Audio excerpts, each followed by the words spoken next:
విస్తరి ముందేసి పస్తులు పెట్టావే, తీపి వస్తువు చుట్టూ తిరిగే ఈగని చేశావే. సిగ్గలేని మొగుడు గారండోయ్, గుయ్ గుయ్ గుయ్ గుయ్ అంటూ మీదికి రాకండో.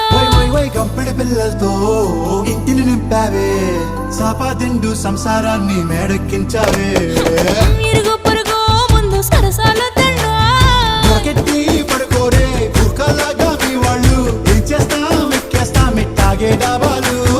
పెళ్ళయి సన్నాళ్ళే అయినా కానీ మాస్తారు, తగ్గేదే లేదంటూ నా కొంగనికే పడుతుంటారు. హే గోదారి గట్టు మీద రామసలకావే,